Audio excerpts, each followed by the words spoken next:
창신동 봉제 골목 막다른 길, 거기서 내 인생의 마지막이라 생각했습니다. 그런데 그게 시작이었어요. 아직도 그날이 생생합니다.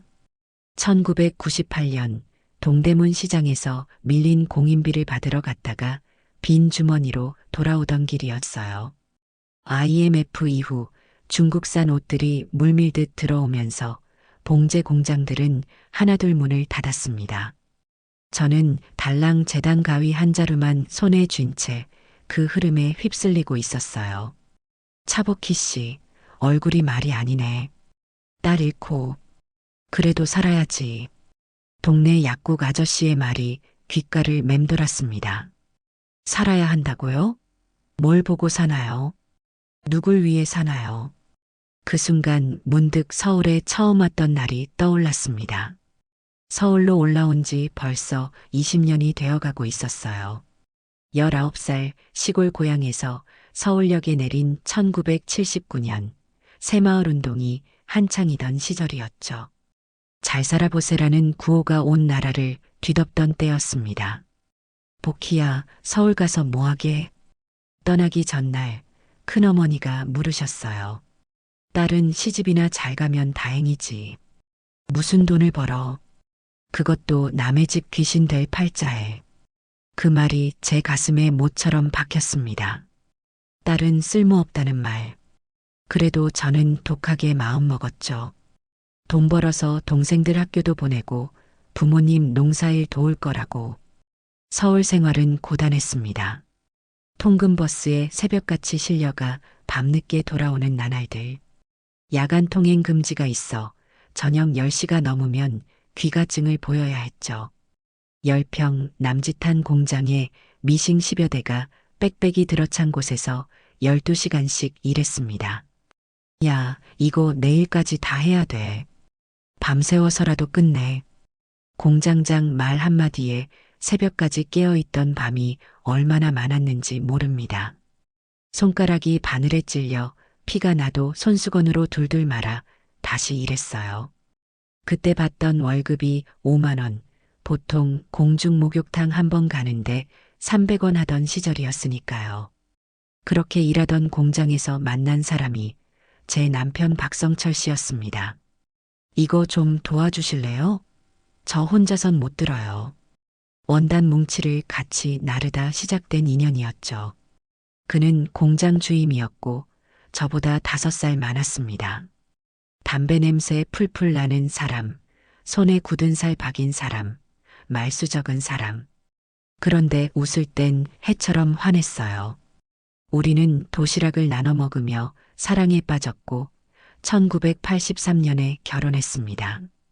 그때부터 동대문 시장은 활기찼어요. 88 올림픽 특수로 봉제 공장은 주문이 밀려 야간 작업이 일상이었죠. 혼수도 변변찮았지만 남편과 저는 더 열심히 살면 된다는 믿음이 있었습니다. 행복도 잠시, 결혼 5년이 지나도 아이가 생기지 않았어요. 시어머니는 매일같이 쓴소리를 했습니다. 아들 낳아야 대가 이어지는 건데 뭐 하는 거야? 이러다 성철이 바람나면 어쩔래? 딸이라도 낳아봐. 딸이 뭐가 그리 어렵다고 못 낳아? 병원을 찾았지만 원인을 알 수 없었습니다. 민간요법도 다 써봤어요. 쑥뜸 뜨고 한약 다려 마시고 산에 가서 기도도 했지만 소용없었습니다. 그러다 몇 번의 유산 끝에 시험관 시술을 결심했습니다.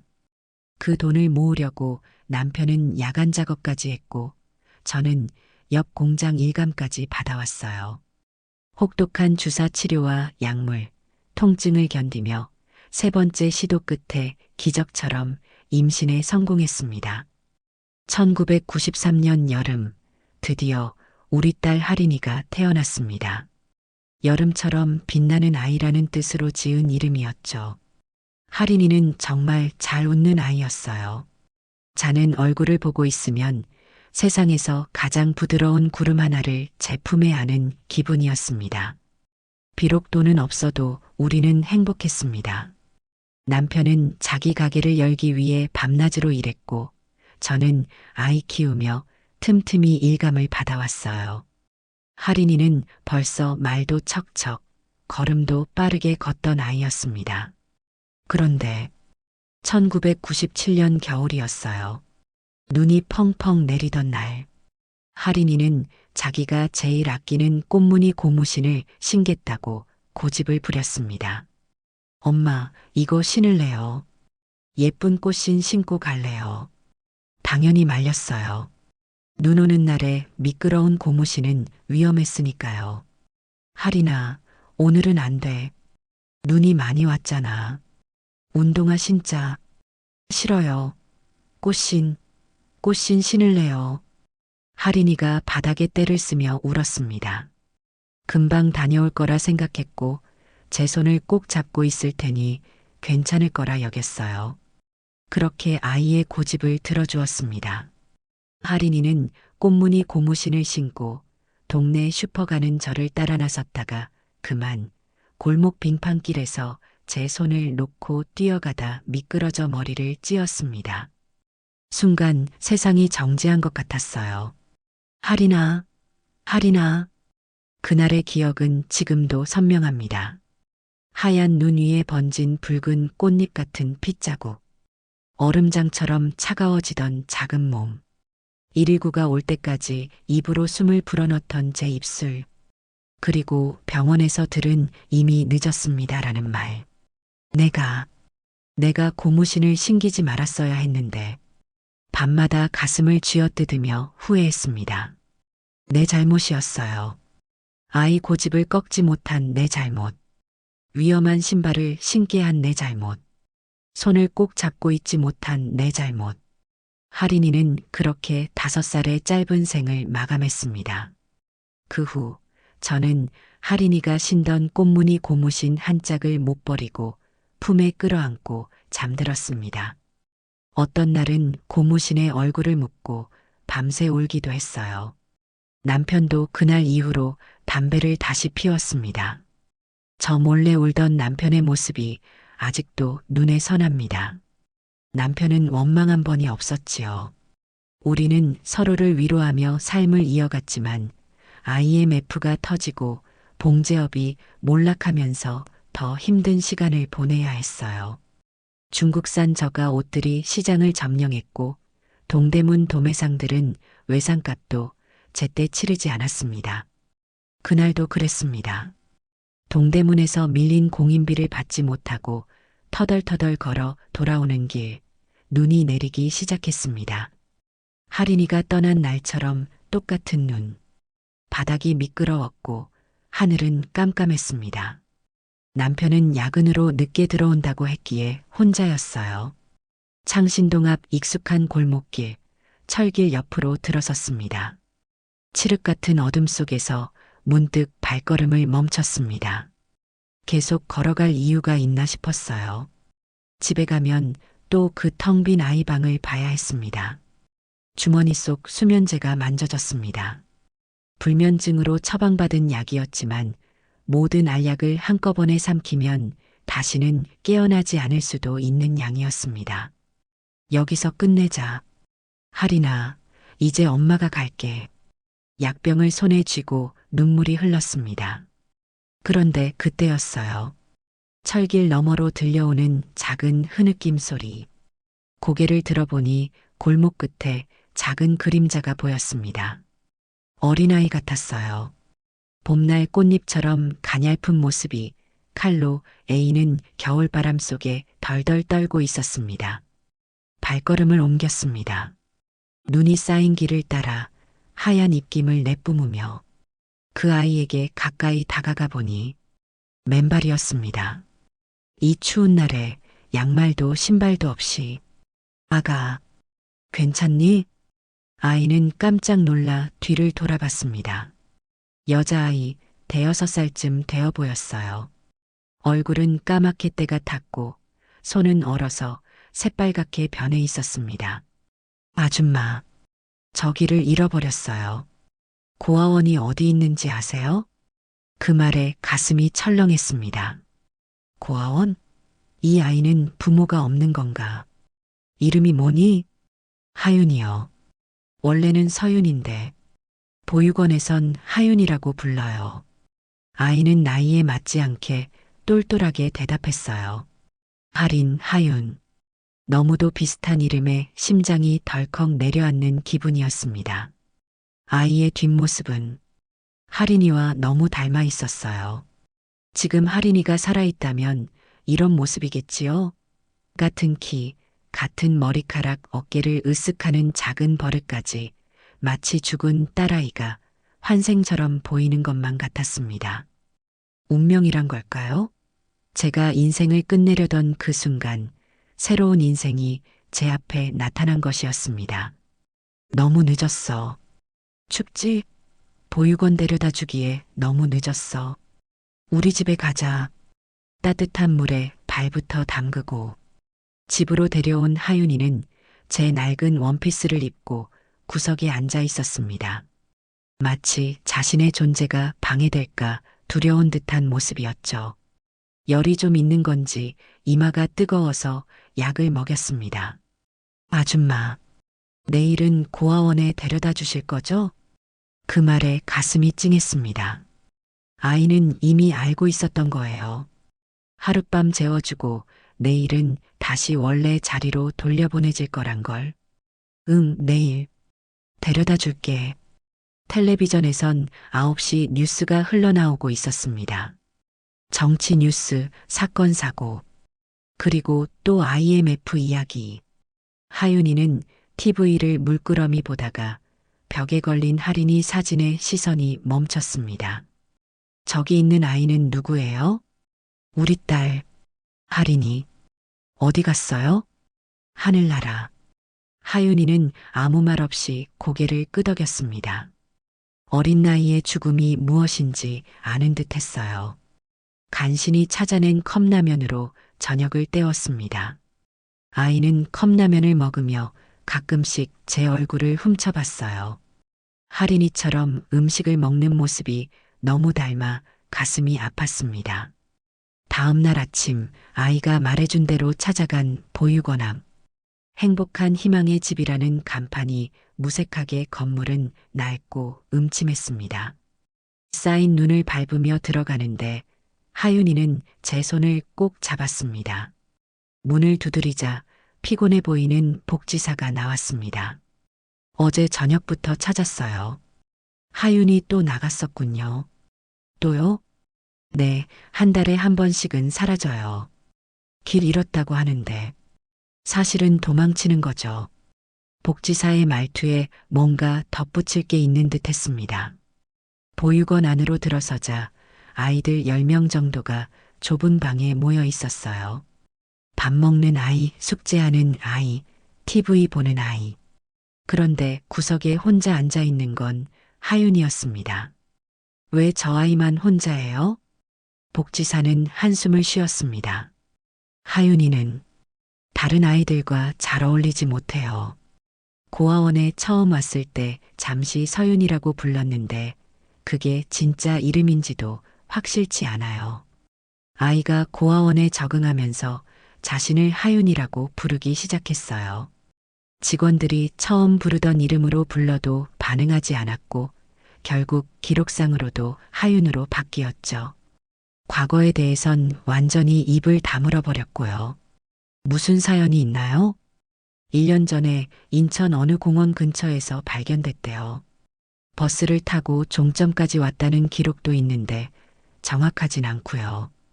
미아 신고가 있었는지 경찰에서 수소문했지만 찾는 사람이 없었어요.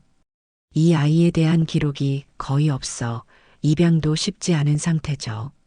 가슴이 철렁했습니다.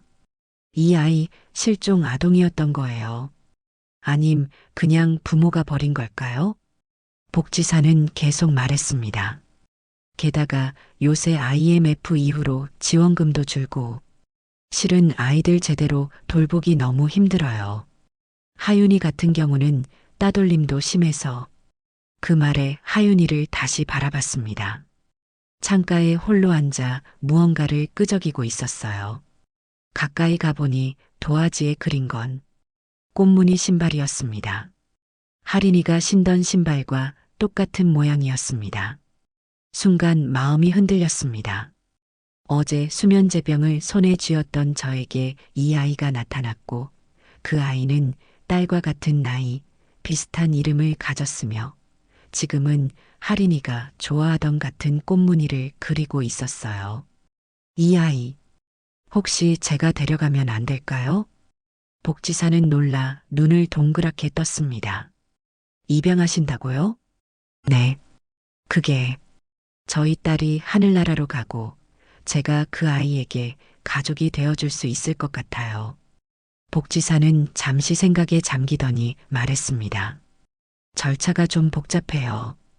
입양 심사도 까다롭고 경제적 능력도 증명해야 하고요. 해볼게요. 제가 재단사라 손재주는 있어요. 작은 가게라도 열어서 그 아이랑 살아볼게요. 그날부터 입양 절차는 시작되었습니다. 서류 작성, 면접, 재정 상태 검토, 심리평가. 6개월이 넘게 걸렸어요. 그동안 하윤이와는 매주 만났습니다. 남편도 하윤이를 만날 때마다 함께 와서 좋아하는 모습을 보였어요. 처음엔 어색했지만 점점 가까워졌어요. 하윤이는 봉제하는 저를 물끄러미 바라보곤 했습니다. 이모, 어떻게 바느질을 그렇게 잘해요? 오래 했으니까. 배운 게 도둑질이라고 이것밖에 할 줄 몰라. 아이는 제 손을 유심히 바라봤습니다. 굳은 살 박힌 손가락, 바늘 자국 가득한 손톱. 저도 배우고 싶어요. 그렇게 하윤이에게 천천히 바느질을 가르쳤습니다. 아이는 놀랍도록 손재주가 좋았어요. 작은 천 조각으로 인형 옷을 만들고 단추를 달고 꽃무늬를 수놓았습니다. 시댁 식구들은 말한 것도 없고 동네 사람들까지 시선은 따가웠어요. 복희 씨, 무슨 생각으로 남의 애를 키우겠다는 거야? 아들도 아니고 딸을. 거지 고아를 데려와서 뭐하게. 돈도 없으면서 무슨 입양이야. 제정신이야? 제 귀에 들어오는 말들이었지만 아랑곳하지 않았습니다. 복지사의 도움으로 작은 임대상가를 얻어 수선집을 열었어요. 복희네 수선집이란 이름으로 창신동 근처 좁은 가게였습니다. 그리고 마침내 입양이 허가되었습니다. 하윤이가 제 집에 완전히 오는 날, 아이는 작은 보따리 하나만 들고 왔어요. 낡은 옷 몇 벌, 연필과 스케치북, 그리고 낡은 꽃무늬 양말. 집에 들어서자마자 하윤이는 이상하게도 제 다락방으로 향했습니다. 그리고 제가 숨겨둔 할인이의 물건들 상자를 발견했어요. 그 중에서 꽃무늬 고무신을 집어들고 물었습니다. 이거 할인 언니 신발이에요? 응. 어떻게 알았어? 그냥요. 느낌이요. 하윤이는 신발을 조심스레 만지며 말했습니다. 할인이랑 하윤이는 원래 비슷한 또래처럼 보였는데 하윤이는 또래보다 키가 작고 마른 편이었어요. 생일도 정확히 모르니까 입소한 날을 생일로 정했다고 했어요. 그러다 보니 고아원에서 아이들을 부르는 습관대로 할인이를 언니라고 자연스럽게 부르더라고요. 그렇게 부르는 게 편했나 봐요. 이모. 아니, 그게 어떻게 불러야 할지. 그때였어요. 하윤이가 처음으로 저를 엄마라고 부른 날이에요. 엄마, 이거 나중에 저도 만들 수 있을까요? 그 순간 딸아이가 하늘나라로 간 시간부터 멈춰있던 저의 심장이 다시 뛰기 시작했습니다. 남편도 하윤이를 금세 자기 딸처럼 사랑했습니다. 무뚝뚝한 그 남자가 고맙고도 신기하고 감사했지요. 집에 오면 항상 작은 선물을 하나씩 가져오곤 했어요. 리본 머리핀, 딸기맛 우유, 새 크레파스. 하윤아, 이리 와봐. 아빠가 뭐 사왔게. 처음엔 낯설어하던 하윤이도 점점 남편을 따랐습니다. 셋이서 처음으로 놀이공원에 갔던 날, 하윤이는 남편의 목에 엎여 까르르 웃었어요. 그 모습을 보며 저는 다시 가족이 된 것 같아 행복했습니다. 남편은 작은 꿈이 있었어요. 자기 가게를 내는 것. 복희 씨, 우리 하윤이 대학 보내야지. 내가 열심히 해서 돈 모아놓을게. 그는 아르바이트까지 하며 밤낮으로 일했습니다. 하윤이의 학비를 위해 통장에 돈을 모으던 남편. 그런데 어느 날 남편이 퇴근길에 졸음운전 택시에 교통사고를 당했다는 연락이 왔습니다. 병원에 달려갔을 때는 이미 의식이 없었어요. 그렇게 남편은 우리 곁을 떠났습니다. 하윤이가 우리 가족이 된 지 겨우 1년이 지났을 때였어요. 장례식장은 썰렁했습니다. IMF로 다들 힘들던 시기, 조문객도 많지 않았어요. 하윤이는 영정 앞에서 한참을 울었습니다. 아빠, 아빠. 마지막으로 아빠를 불러본 하윤이의 목소리가 장례식장에 메아리 쳤습니다. 그 어린아이가 구슬프게 울어서 다들 신기하게 쳐다봤어요. 장례를 치르고 집으로 돌아온 날, 죽을 가지고 온 이웃집 김씨 아저씨가 찾아왔습니다. 복희 씨, 이제 어쩌려고? 혼자서 그 애 어떻게 키워? 다시 보육원에 보내는 게 어때? 그 말을 듣던 하윤이가 갑자기 제 옷자락을 붙잡고 울음을 터뜨렸습니다. 그리고 몸을 떨며 흐느꼈어요. 아빠 대신 제가 죽었어야 해요. 미안해 엄마. 그 말에 저는 번쩍 정신이 들었습니다. 어린아이의 입에서 나온 그 말이 제 심장을 망치로 내려친 것 같았어요. 장래 내내 더 이상 살 의미 없다고, 친딸 죽고 남편 죽었으니 따라 죽을 생각만 했어요. 저는 한 번도 진짜 엄마로서 이 아이를 바라보지 않았던 거예요. 하윤아. 아이의 작은 어깨를 붙잡았습니다. 눈물로 범벅된 얼굴을 올려다보는 그 아이에게 단호하게 말했어요. 그런 말하면 안 돼. 절대 그런 말하면 안 돼. 하윤이는 살아있어서 다행이야. 아빠도 죽은 하린이도 모두 하윤이가 잘 살기를 바라고 있을 거야. 아이의 눈에서 눈물이 쏟아졌습니다. 그제서야 깨달았어요. 저는 살아서 이 아이와 이번 생의 책임을 다해야 한다는 것을. 죽은 이들은 이미 떠났지만 이 아이는 지금 제 품에서 울고 있었으니까요. 하윤아, 우리 둘이 살자. 엄마가 지켜줄게. 그날 밤 하윤이는 저를 꼭 안고 잠들었습니다. 저는 그 아이의 등을 토닥이며 결심했어요. 하린아, 내가 보내준 아이구나. 이번엔 꼭 지킬게. 약속할게. 남편이 남긴 통장에는 100만 원 조금 넘는 돈이 있었습니다. 그리고 낡은 구두 틀 하나. 남편이 언젠가 구두 공방을 차리고 싶다며 사모아둔 것이었어요. 처음에는 이 구두 틀을 보며 매일 밤 울었습니다. 남편의 꿈이 담긴 물건이었으니까요. 하지만 점차 그 구두 틀은 제게 다른 의미가 되었습니다. 하윤이와 함께 새로운 인생을 시작하는 용기를 주는 상징이 되었어요. 남편이 남긴 작은 꿈처럼 저도 하윤이와 함께 새로운 꿈을 만들어가기로 했습니다. 장례가 끝난 어느 날 그 구두 틀을 하윤이에게 보여주었어요. 이건 내 아빠가 남긴 거란다. 언젠가 너와 함께 이 틀로 예쁜 구두를 만들어 볼까? 하윤이는 조심스레 구두 틀을 만지며 고개를 끄덕였죠. 시간은 참 빠르게 흘렀습니다. 하윤이가 고등학교를 졸업할 무렵이었어요. 아이는 어느새 19살이 되었죠. 쑥쑥 자라 이제는 제 키를 훌쩍 넘었어요. 작은 수선집은 그럭저럭 돌아갔습니다. 창신동 인근 봉제 공장들이 하나둘 문을 닫는 동안에도 우리 수선집만큼은 근근히 버텼어요. 수선 손님들이 줄었지만 동네 사람들이 꾸준히 찾아주셨거든요. 복희 씨, 이 바지 좀 줄여주게. 우리 딸 원피스 단추 좀 달아줘. 이거 어떻게 못 고쳐? 맨날 잘 고쳐주잖아. 서비스업은 늘 관계가 중요했습니다. 손님들의 이름과 얼굴을 기억하고 조금이라도 더 정성을 들이면 그분들이 다시 찾아와 주셨어요. 하윤이는 조용하지만 손재주가 좋은 아이였습니다. 학교에서 돌아오면 숙제를 마치고 밤늦게까지 저를 도왔어요. 단추 달기, 지퍼 교체, 심지어 작은 바느질까지. 젊은 눈으로 실 꿰기는 일은 그 아이 몫이었죠. 엄마, 이렇게 하면 되죠? 그래, 그렇게 해. 너는 타고났구나. 가끔 하윤이가 수선 일을 할 때면 저는 그 모습이 할인이와 겹쳐 보일 때가 있었어요. 그럴 때마다 가슴이 먹먹해졌지만 곧 다시 눈앞의 현실로 돌아왔습니다.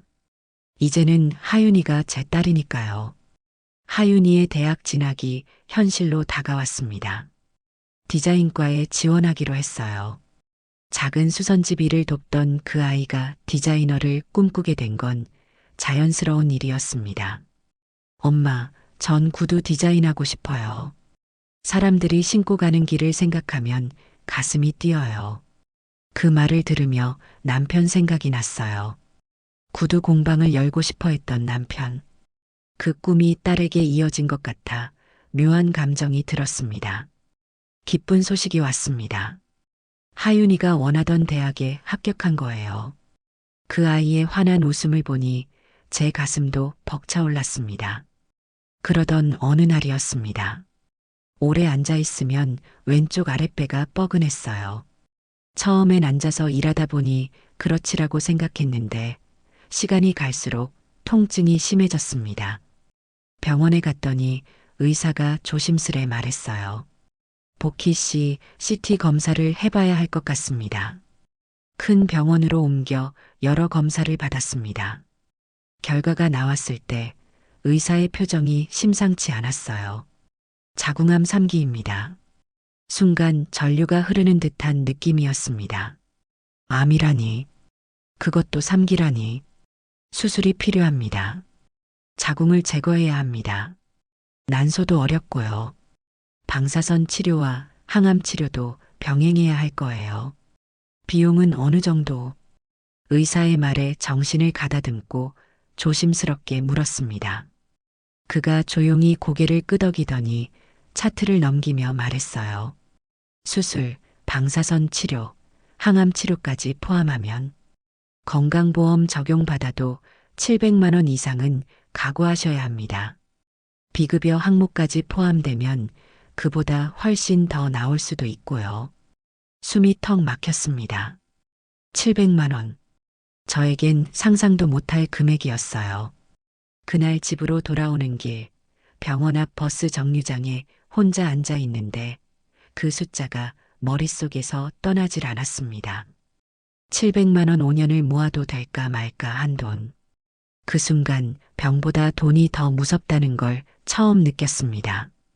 죽음의 그림자보다 무서운 건 살고 싶어도 살 수 없는 사람이 되는 거였어요. 병원에서 나와서 계속 걸었어요. 창신동 계단을 내려오며 생각했어요. 이제 정말 끝인가 보다. 하윤이는 어쩌지? 그날 밤 저는 하윤이에게 모든 것을 털어놓았습니다. 고등학교를 졸업하고 대학 입학을 앞둔 아이에게 이런 얘기를 하는 게 맞나 싶었지만 숨길 수 없었어요. 하윤아, 엄마가 병이 좀 있어. 무슨 병이요? 그게 자궁암이래. 수술을 해야 한대. 하윤이의 얼굴이 하얗게 변했습니다. 그리고 말없이 제게 달려와 꼭 안았어요. 엄마, 괜찮아요. 엄마는 괜찮을 거예요. 제 등을 토닥이는 하윤이의 손길에 가슴이 찢어지는 것 같았습니다. 이 아이에게 짐을 지울 수 없다는 생각뿐이었어요. 내 병이 이 아이의 인생을 망치는 것 같아 미안함이 북받쳤어요. 하윤이가 고개를 들었습니다. 의외로 단호한 목소리였어요. 잠깐만요, 엄마. 제가 생각이 있어요. 오늘은 푹 쉬세요.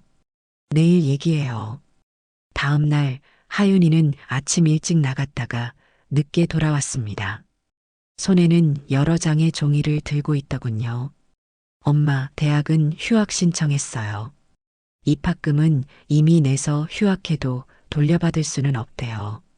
제가 당분간 더 열심히 돈 벌게요. 1년만 쉬었다가 복학하면 돼요. 하윤아, 그러면 안 돼. 내 꿈이잖아. 괜찮아요. 1년 정도 일하면서 공부할게요. 독학할 수 있어요. 제가 찾아보니까 의료보험으로 일부 지원도 받을 수 있대요. 그리고 대학병원 사회복지팀에서 상담도 받았어요. 종이를 펼치니 여러 지원 프로그램 정보와 병원 안내문들이 있었습니다.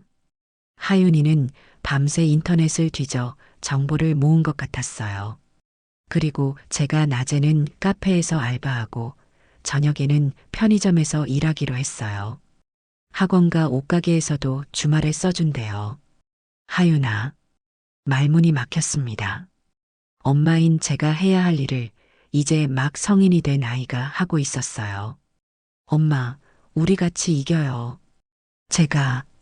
제가 이제 다 컸잖아요. 그 순간 제 눈에서 눈물이 주르륵 흘렀습니다. 정말 다 큰 것 같았어요. 이 아이가. 수술 날짜가 잡혔고 치료가 시작되었습니다. 자궁 제거 수술 후 방사선 치료, 항암 치료의 고통, 머리카락이 빠지고 체중이 급격히 줄었어요. 거울 속 제 모습은 더 이상 예전의 그 사람이 아니었습니다. 난 이제 여자도 아니고 엄마도 아닌 건가. 병원 복도에서 그런 생각이 들 때면 하윤이가 손을 꼭 잡아주곤 했습니다. 엄마, 조금만 더 힘내요. 꼭 나아질 거예요. 하윤이는 약속대로 세 군데를 뛰어다니며 일했습니다. 밤에 들어오면 지친 기색이 역력했지만 오히려 저를 위로했어요. 오늘은 손님이 많았어요. 팁도 받았어요. 과외도 한 명 구했어요. 영어 과외요.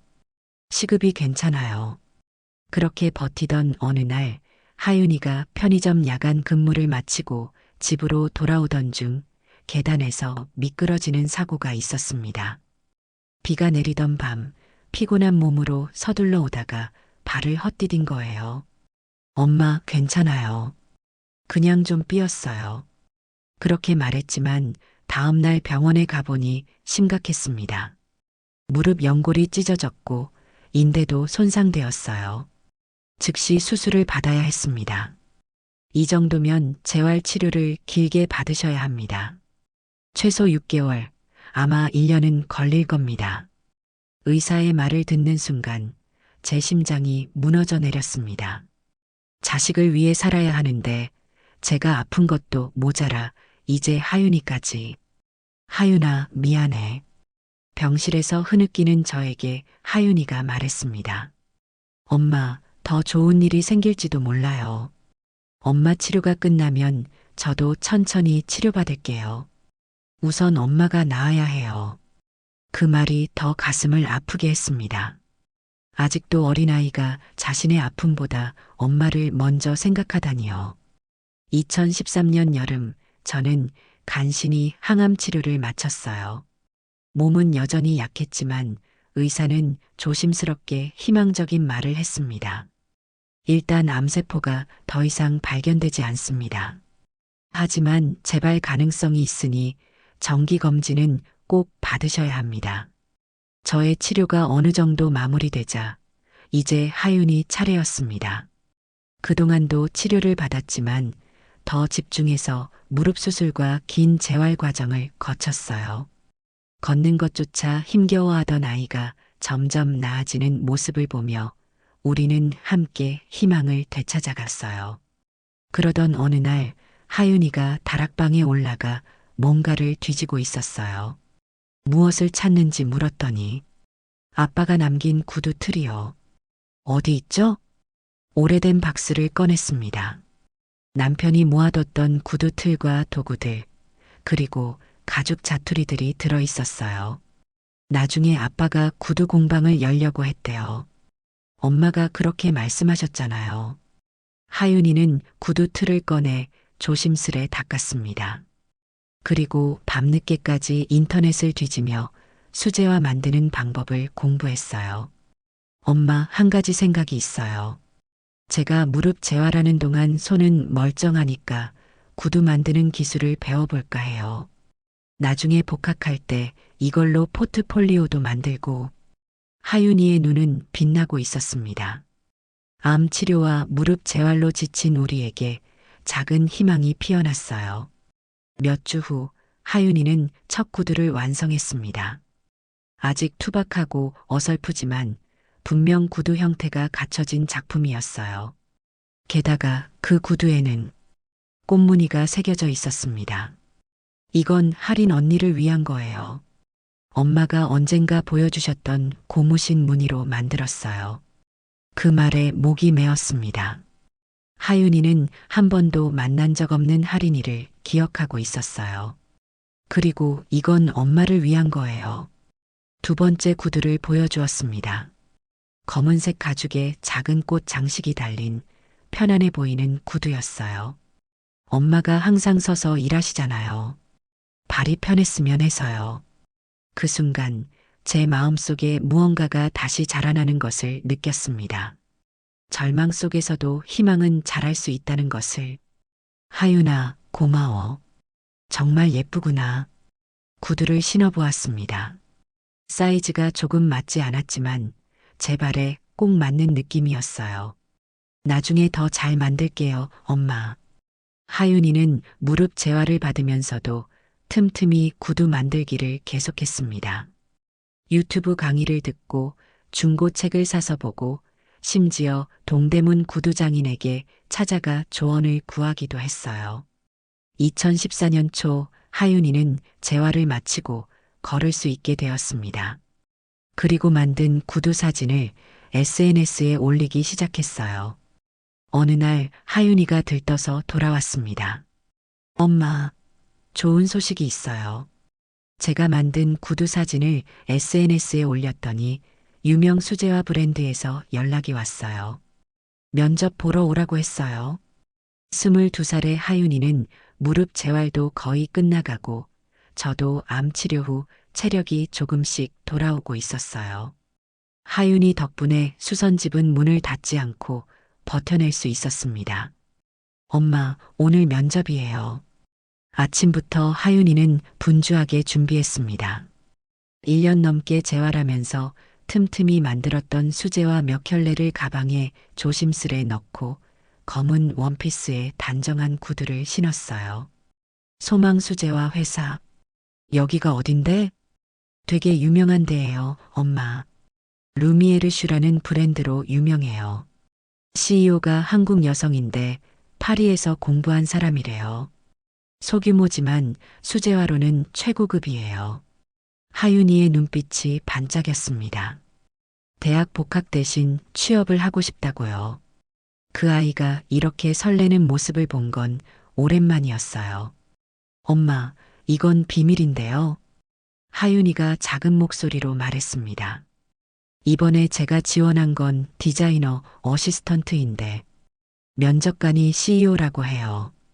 보통은 부서장이 보는데 제가 올린 SNS 사진을 CEO가 직접 보고 연락했대요. 그래, 대단하구나, 우리 딸. 하윤이는 부끄러운 듯 웃었습니다. 제 구두가 이 회사 시그니처랑 비슷하대요. 꽃무늬 디자인이. 그분이 항상 찾던 거래요. 하윤아, 조심해서 다녀와. 소망 수제화 본사는 강남에 있었습니다. 하윤이는 처음 가보는 곳이라 일찍 출발했어요. 면접 끝나면 바로 전화할게요, 엄마. 소망 수제화 최종 면접실. 하윤이는 떨리는 마음으로 문을 열었습니다. 테이블 맞은편에는 우아한 차림의 여성 대표가 앉아 있었습니다. 서정아 대표는 하윤이가 들어서는 순간 가슴이 철렁 내려앉았습니다. 마치 젊은 시절의 자신의 사진을 보는 것 같았어요. 같은 눈매, 같은 미소, 심지어 걸음걸이까지. 안녕하세요, 앉으세요. 서정아 대표의 목소리가 미세하게 떨렸습니다. 하윤이는 준비해온 포트폴리오를 펼쳤습니다. 그 안에는 직접 만든 수제화들의 사진이 가득했습니다. 제가 만든 신발들입니다. 어릴 때부터 엄마 아빠에게 바느질과 재봉을 배웠어요. 하윤이는 잠시 망설이다가 덧붙였습니다. 사실 저는 입양됐어요. 저를 위해 평생 작은 수선집에서 고생하신 어머니께 조금이라도 보답하고 싶어서 이 일을 배웠습니다. 서정아 대표의 눈이 커졌습니다. 하윤이는 계속 말을 이어갔습니다. 특히 이건 하윤이는 특별한 사진 한 장을 꺼냈습니다. 돌아가신 아버지가 남기신 낡은 구두 틀로 만든 첫 작품이에요. 비록 서툴지만 가장 소중한 신발이죠. 서정아 대표는 말없이 사진들을 넘겼습니다. 그녀의 눈에는 점점 눈물이 차올랐습니다. 대표님, 저는 이 회사에 꼭 입사하고 싶습니다. 하윤이가 진심을 담아 말했습니다. 제가 이 면접에 붙어야만 제 어머니가 수선집을 계속 운영하실 수 있어요. 어머니께서 현재 항암 치료 중이신데 병원비와 가게 운영을 모두 감당하기가 너무 어려운 상황입니다. 어머니는 아프신 와중에도 저를 위해 끝까지 수선집을 지키고 계세요. 이제는 제가 어머니를 돌볼 차례라고 생각합니다. 저는 정말 열심히 할 준비가 되었습니다. 저를 뽑아주세요. 하윤이는 조심스럽게 발을 움직였고 검은 구두 위로 살색 스타킹을 통해 그녀의 발등이 더욱 드러났습니다. 그곳에는 꽤 큰 초승달 모양의 점이 선명했습니다. 서정아 대표는 그 순간 숨을 들이켰습니다. 그녀의 손이 떨리기 시작했습니다. 그 점은 서정아 대표가 떨리는 목소리로 말했습니다. 서정아 대표의 마음속에서는 과거의 기억이 파도처럼 밀려왔습니다. 결혼을 약속했던 남자친구와 함께 아이를 가졌지만 임신 사실을 알리자 그는 책임을 지겠다던 약속을 뒤로 한 채 연락을 피하기 시작했습니다.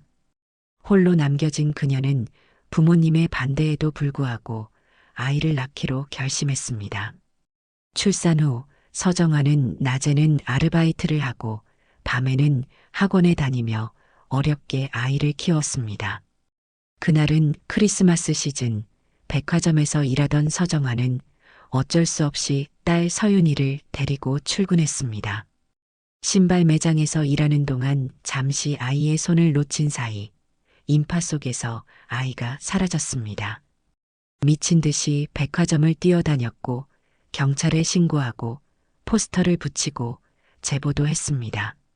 몇 달 동안 잠도 제대로 자지 못하고 아이를 찾아 헤맸습니다. 하지만 아무리 찾아도 딸은 나타나지 않았습니다. 유일하게 기억하는 단서는 딸의 발등에 있던 큰 초승달 모양의 점뿐이었습니다. 세월이 흐르고 서정아는 신발 디자인으로 성공했지만 딸을 향한 그리움과 죄책감은 날이 갈수록 커졌습니다. 그래서 성공한 후에도 계속해서 전국의 고아원과 입양기관을 찾아다녔고 실종아동 찾기 캠페인에도 큰 후원을 했습니다. 그리고 지금 17년이 지나 그녀의 앞에 나타난 하윤이의 발등에서 그 익숙한 초승달점을 발견한 것입니다. 하윤 씨, 혹시 친부모에 대해 알고 싶은 마음은 없나요? 서정아 대표가 간신히 말을 이었습니다. 하윤이는 진지한 표정으로 대답했습니다. 어릴 때는 많이 궁금했어요. 하지만 지금은 저를 키워주신 부모님이 제 진짜 부모님이라고 생각해요. 그래도 만약 기회가 된다면 제가 왜 버려졌는지는 듣고 싶긴 해요. 서정아 대표는 더 이상 감정을 억누를 수 없었습니다. 하윤 씨는 버려진 게 아니에요. 친어머니는 하윤 씨를 찾기 위해 17년을 기다렸어요. 면접 실은 순간 침묵에 잠겼습니다.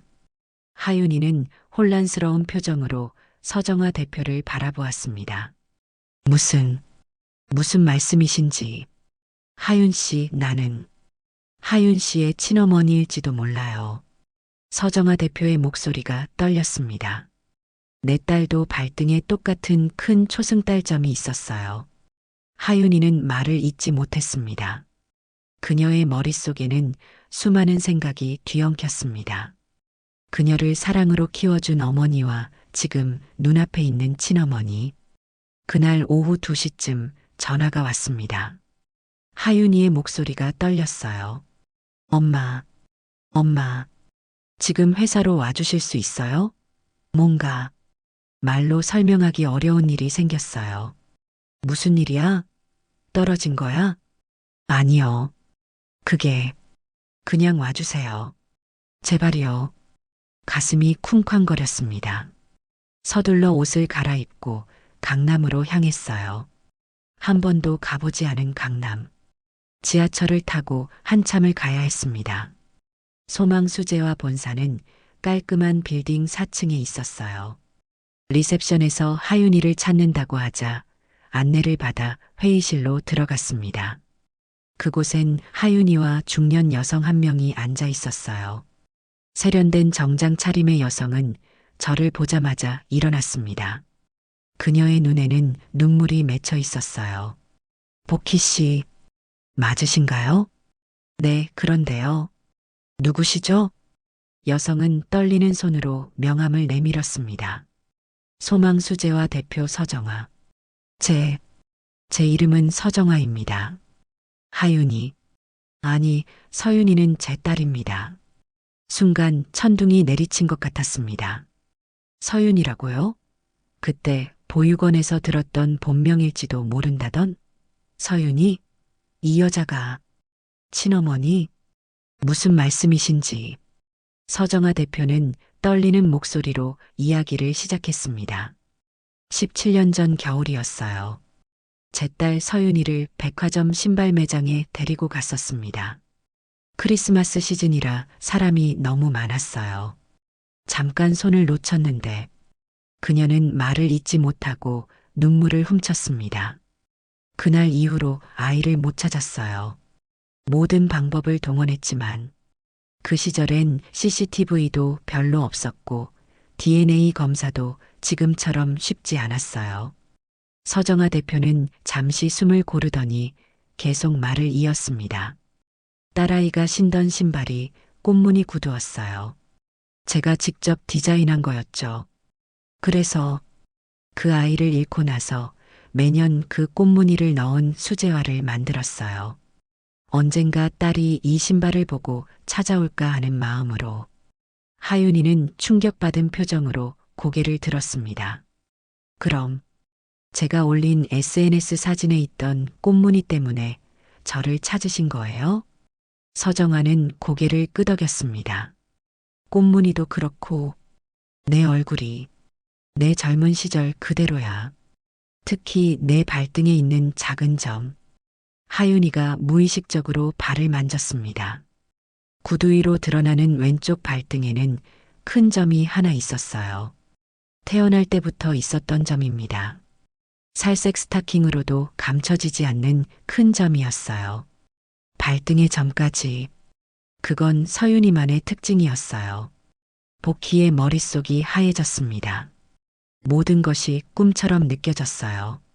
하지만 하윤이는 16년 전에 보육원에서. 서정아가 말을 이었습니다. 아마도 서윤이가 백화점에서 실종된 후 누군가에게 발견되었던 것 같아요. 인천에서 발견되었다고 지금 들었어요.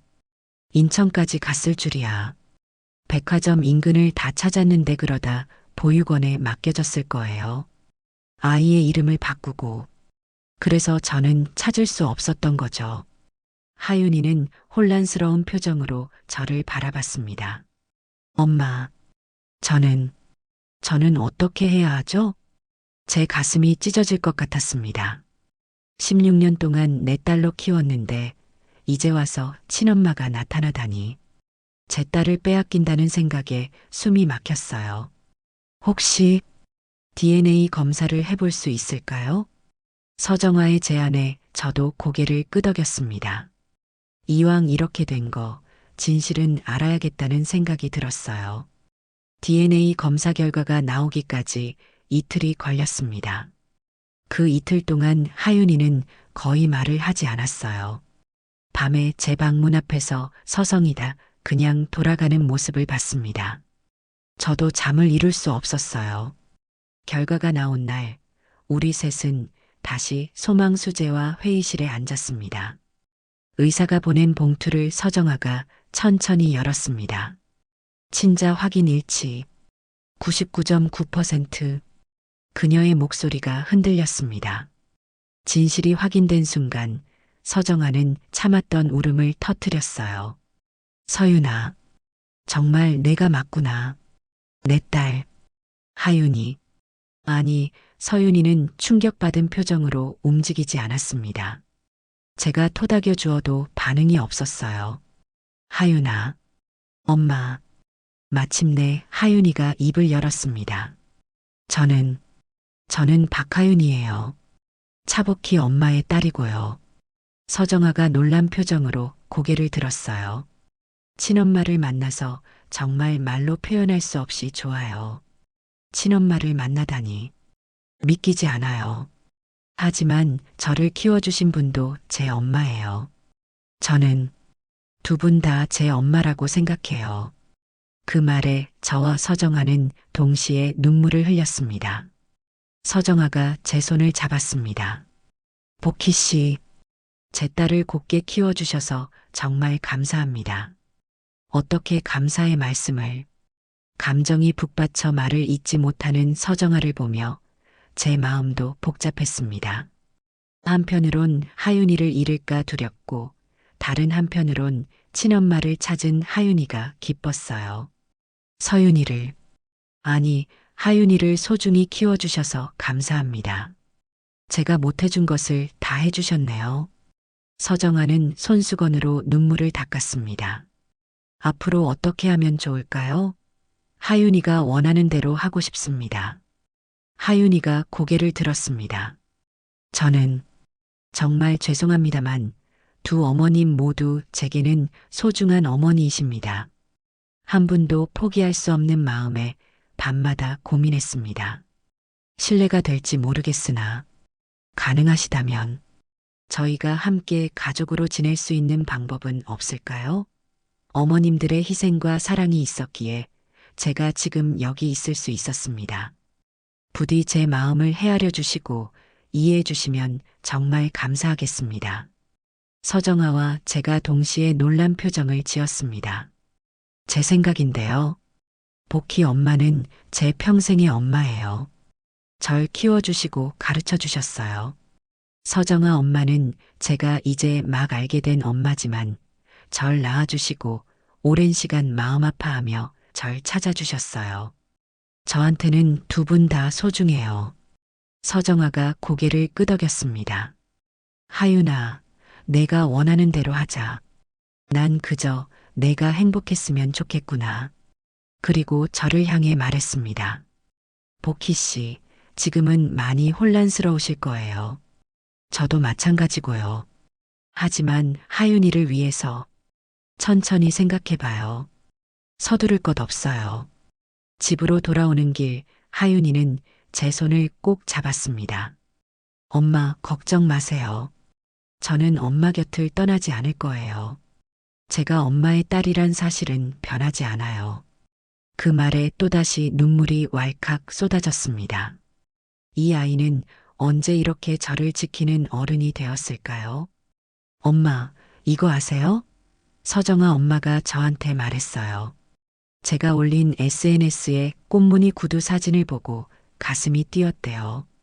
그런데 그 꽃무늬, 할인 언니 고무신에서 따온 거였잖아요. 그래. 엄마 생각해보니까 신기해요. 제가 본 적도 없는 할인 언니 신발 무늬가 제 친엄마가 디자인한 신발 무늬와 같다니. 마치 할인 언니가 저희 세 사람을 이어준 것 같아요. 그 말을 듣는 순간 온몸에 전율이 흘렀습니다. 정말 그런 것 같았어요. 할인이가 하늘에서 이 모든 것을 계획한 것처럼. 집에 돌아와 밤새 생각했습니다. 하윤이는 이제 정말 행복해질 수 있을까? 저는 함께 살아도 될까? 새벽녘 결심했습니다. 어떤 미래가 오든 하윤이의 선택을 존중하자고. 그리고 내 마음 한구석에 자리한 두려움을 내려놓기로 했죠. 다음 날 서정아가 우리 집으로 찾아왔습니다. 소박한 수선집을 둘러보며 서정아의 눈에 눈물이 맺혔어요. 정말 따뜻한 공간이네요. 여기서 하윤이가 행복하게 자랐겠어요. 정성이 느껴져요. 하윤이가 차를 내왔습니다. 세 사람이 처음으로 수선집에 모여 차를 마시는 순간 무언가 새로운 가족의 형태가 시작되는 것을 느꼈습니다. 복희 씨, 제가 조심스럽지만 말씀드릴게요. 서정아가 심호흡을 했습니다. 제가 의사한테 여쭤봤어요. 복희 씨처럼 항암이랑 방사선을 오래 받는 분들 중에는 나중에 면역력이 약해지거나 회복이 더딘 경우가 많대요. 그런데 차병원 쪽에서 줄기세포로 조직 회복을 돕는 치료가 일부 되고 있다더라고요. 아직 실험적인 부분도 있지만 몸이 덜 힘들게 회복하는 데는 분명 도움이 될 수 있대요. 그런데 그건 비용이 서정아가 제 말을 자르며 단호하게 말했습니다. 복희 씨가 우리 하윤이를 살려주셨어요. 이제는 제가 복희 씨를 살릴 차례예요. 서정아 씨의 말은 저를 한동안 멍하게 만들었습니다. 당시 차병원에서 하는 줄기세포 치료는 의학적으로도 아직 실험 단계이고 비용도 천문대라는 얘기를 들은 적이 있어서 선뜻 결정하기가 어려웠어요. 과연 그 치료를 받는 게 맞을까? 아니면 지금 치료에만 집중해야 할까? 마음속에서 여러 생각이 부딪혔습니다. 그렇게까지 해주실 필요는 아닙니다. 제 딸을 살려주신 은인에게 이 정도는 당연해요. 서정아는 당당했습니다. 제 눈치를 살피던 하윤이가 말했어요. 엄마, 받아들이세요. 저도 그게 좋을 것 같아요. 밤새 생각했습니다. 서정아의 제안을 받아들이면 너무 염치가 없지만 하윤이를 위해 그리고 제 자신을 위해서라도 살아야 했습니다. 다음 날 서정아에게 전화했어요. 치료 받아볼게요. 고맙습니다. 결국 저는 차병원에서 줄기세포 기반의 회복 치료를 시작하게 되었습니다. 서정아 씨가 직접 의료진과 상담 일정을 잡아주었고 치료에 드는 비용도 본인이 모두 감당하겠다고 말했을 때는 말문이 막혔습니다. 그 순간만큼은 고마움보다 미안함이 더 크게 밀려왔습니다. 처음엔 눈치가 보였지만 서정아는 항상 웃으며 말했고 제 딸을 살려주신 분이에요. 이건 당연한 거예요. 저는 부모님께 받은 유산도 많아요. 걱정 마세요. 라며 오히려 유쾌하게 말했어요. 줄기세포 기반의 회복 치료는 생각보다 쉽지 않았습니다. 치료 과정은 고되었고 몸도 많이 지쳤지만 이상하게도 이전보다 회복 속도가 빨랐습니다. 손상된 조직이 서서히 회복되는 느낌이 들었고 의료진도 제 반응에 놀라워하며 조심스럽게 긍정적인 반응을 보였어요. 한편 하윤이는 소망 수제화에서 일하기 시작했어요. 인턴으로 시작했지만 그 아이의 타고난 감각과 손재주는 금방 빛을 발했습니다. 하윤아, 너의 디자인은 정말 특별해. 나도 생각지 못한 방향이야. 서정아는 하윤이의 재능을 진심으로 인정했고 적극적으로 지원했어요. 하윤이는 회사에 나가면서도 저를 소홀히 하지 않았습니다. 엄마, 오늘은 어떠세요? 아침에 약 드셨어요? 매일 아침 출근 전 병원에 데려다 주고 퇴근 후에는 꼭 함께 식사를 했습니다. 점차 서정아와도 가까워졌어요. 그녀는 자신의 딸을 찾기 위해 17년 동안 얼마나 고생했는지 그 과정에서 어떻게 수제화 회사를 일구었는지 들려주었습니다. 딸을 잃고 나서 그 아이가 신던 신발 디자인으로 브랜드를 시작했어요. 매년 같은 꽃무늬를 넣은 신발을 만들었죠. 언젠가 그 신발을 보고 내 딸이 찾아올까 하는 바람으로요. 서정아의 이야기를 들으며 하린이를 잃은 제 슬픔과 얼마나 닮아 있는지 느꼈습니다. 우리는 각자의 방식으로 잃어버린 딸을 그리워했던 거예요. 어느 날 하윤이가 들뜬 표정으로 돌아왔습니다. 엄마들, 제가 새 라인 하나를 기획했어요. 두 분을 위한 거예요. 그것이 바로 하하 브랜드의 시작이었습니다. 하린과 하윤의 이름을 따서 만든 브랜드. 첫 제품은 꽃무늬 고무신에서 영감을 받은 현대적인 수제화였어요. 이 구두에는 두 엄마의 이름을 새겼어요. 차복희와 서정화. 저를 단단하게 만든 두 사람이요. 하윤이의 특별한 감각과 서정화의 경험, 그리고 제가 알려준 수공예 기술이 합쳐져 하하 브랜드는 순식간에 주목받기 시작했습니다. SNS에서 입소문이 퍼졌고 유명 연예인이 신고 나타나면서 더욱 화제가 되었어요. 어머니의 이름을 새긴 구두라는 스토리는 많은 이들의 마음을 움직였습니다. 줄기세포 회복 치료를 시작한 지 6개월쯤 되었을 때 담당 의사는 조심스럽지만 분명한 목소리로 말했습니다. 정밀 검사 결과 현재 암세포는 관찰되지 않습니다. 재발 위험도 현저히 낮아졌고요. 아직 완치라는 표현은 신중해야 하지만 지금 상태는 매우 안정적입니다. 그 말을 듣는 순간 숨을 멈춘 듯 가슴이 먹먹해졌습니다. 하윤이와 서정아는 아무 말 없이 저를 꼭 안아주었습니다. 그 따뜻한 품 안에서 저는 처음으로 정말 살아있다고 느꼈습니다. 엄마, 이겼어요. 우리가 이겼어요. 보키 씨, 정말 다행이에요. 이제 우리 함께 많은 것을 해봐요. 그날 저녁, 세 사람은 특별한 식사를 했습니다. 비싼 레스토랑이 아니라 창신동 근처 오래된 설렁탕집이었어요. 제가 하윤이에게 자주 사주던 곳이었지요. 이 집 설렁탕이 제일 맛있어요.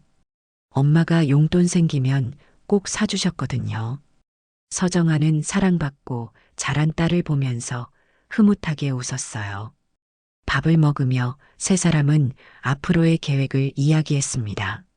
하윤이는 대학으로 복학해 공부를 계속하고 서정아는 하하 브랜드를 소망 수제화의 새 라인으로 키워나가기로 했어요. 저는 제 몸이 다 나으면 다시 일을 시작하기로 했습니다. 엄마, 저희 회사에서 기술 자문으로 일하시면 어때요? 엄마의 수선 기술은 정말 대단하잖아요. 하윤이의 제안에 머뭇거렸지만 서정아도 강력히 권했습니다. 보키 씨의 손재주는 정말 놀라워요. 하윤이의 재능이 어디서 왔는지 알겠어요. 우리 회사에 꼭 필요한 기술이에요. 그렇게 저는 소망 수제화의 기술 고문이 되었습니다. 평생을 창신동 봉제 골목에서 보낸 저에게 강남 사무실은 낯설었지만 제 손기술을 인정받는 기분은 무척 좋았어요. 이렇게 바느질하면 더 오래 갑니다. 제가 30년 넘게 해온 방식이에요. 젊은 디자이너들이 제 말을 경청하는 모습에 뿌듯했습니다. 어느 날 서정아가 제안했어요. 보키 씨, 하윤이, 우리 같이 제주도 갈래요? 해외여행은 준비가 필요하니 우선 제주도부터 다녀와요. 저는 망설였습니다. 저는 가본 적이 없어요. 여행 같은 건. 그래서 더 가봐야죠. 하윤이도 받아본 적 없다면서요? 그렇게 우리 세 사람은 처음으로 제주도 여행을 떠났습니다. 푸른 바다를 처음 본 하윤이의 눈빛은 영원히 잊지 못할 거예요. 엄마들, 저기 봐요. 바다가 끝없이 펼쳐져 있어요. 서정아가 카메라를 꺼내 셀카봉에 달았습니다. 우리 셋 함께 사진 찍어요. 세 사람의 바다를 배경으로 한 첫 가족 사진. 각자 다른 인생을 살아온 우리가 이렇게 한자리에 모였다는 게 신기했습니다. 여행에서 돌아온 후 하하 브랜드는 더욱 성장했습니다. 하윤이의 디자인은 세대를 잇는 신발이라는 컨셉으로 국내외에서 인정받았어요. 엄마, 우리 파리 패션 위크에 초대받았어요. 거기서 하하 컬렉션을 선보일 수 있대요. 서정아는 환호했고 저도 덩달아 기뻤습니다. 우리 딸이 해냈구나. 하윤이는 웃으며 말했습니다. 제가 아니에요. 우리가 해냈어요. 할인 언니가 남긴 꽃무늬, 복희 엄마의 손기술, 정화 엄마의 경험. 이 모든 것이 합쳐져서 만들어진 거예요. 그 말을 듣는 순간 모든 것이 제자리를 찾은 것 같았습니다. 우리 셋의 상처가 하나의 아름다운 이야기로 완성되는 순간이었어요. 그날 밤 제 침대 옆 서랍에서 할인이의 사진을 꺼냈습니다. 해맑게 웃고 있는 4살 아이. 할인아, 내가 보내준 선물이구나. 너의 꽃신이 세 사람을 연결했어. 처음으로 할인이에게 미안하지 않은 마음으로 이야기할 수 있었습니다. 더 이상 죄책감도 그리움의 아픔도 없었어요. 그저 고마움만 가득했습니다. 다음에 우리는 강남의 새 집으로 이사했습니다. 서정아가 구입한 넓은 아파트. 처음엔 거절했지만 하윤이와 서정아가 함께 설득했어요. 이제 우리는 한 가족이에요. 같이 살아요. 3개의 방이 있는 집. 각자의 공간이 있으면서도 함께하는 가족.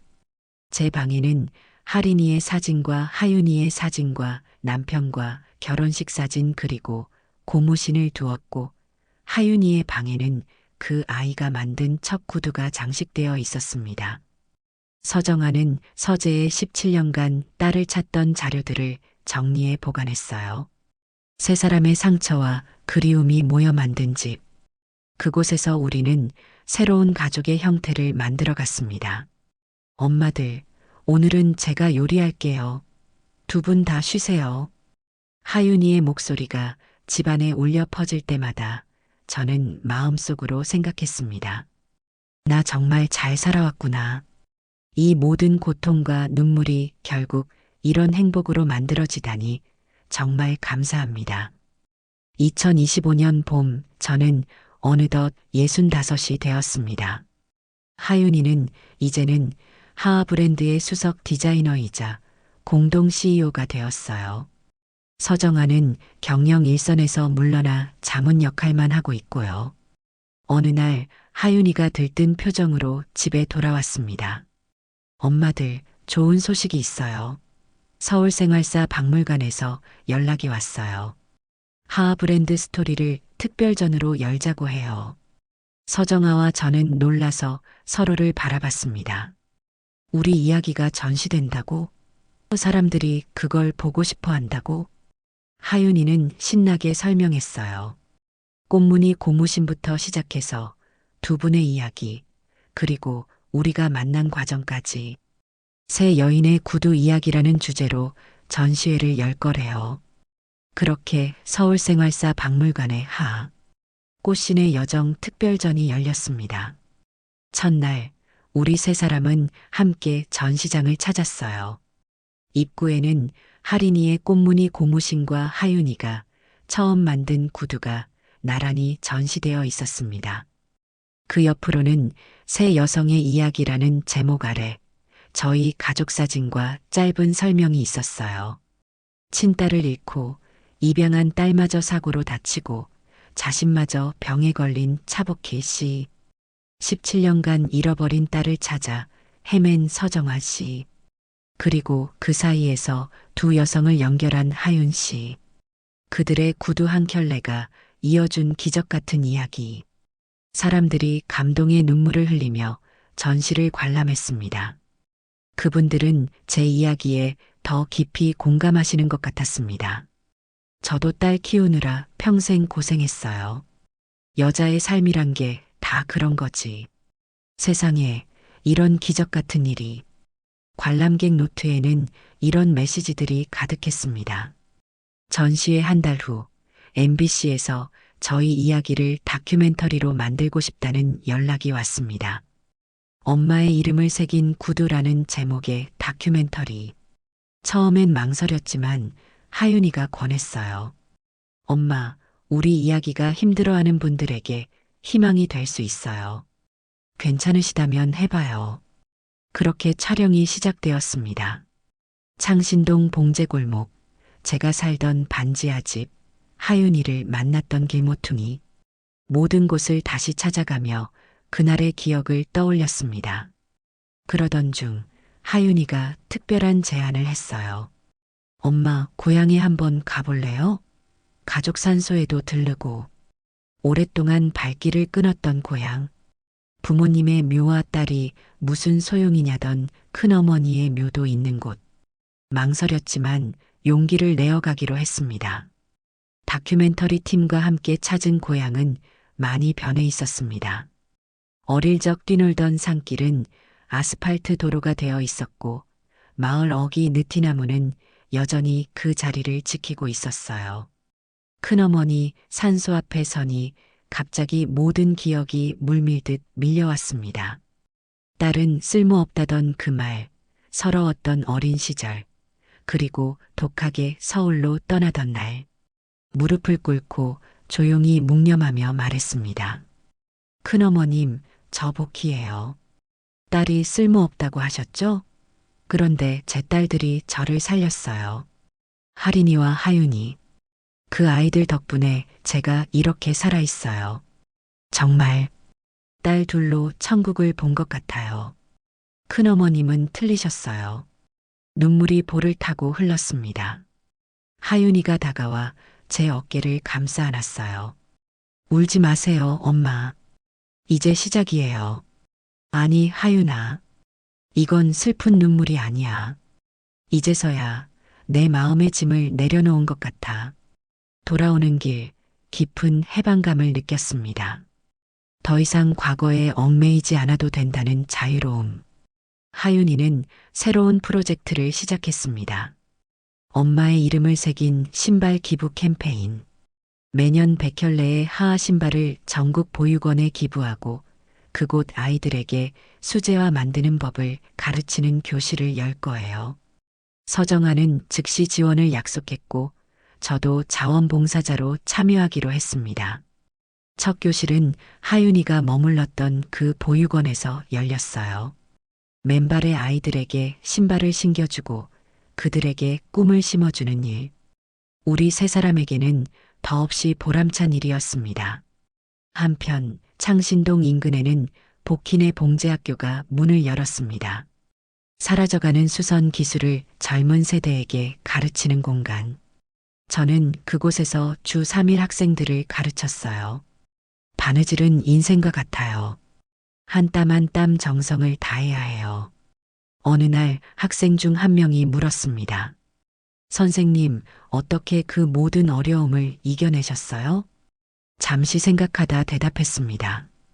버려지고, 주어지고, 잃어버리고, 다시 찾는 과정. 그게 제 인생이었어요.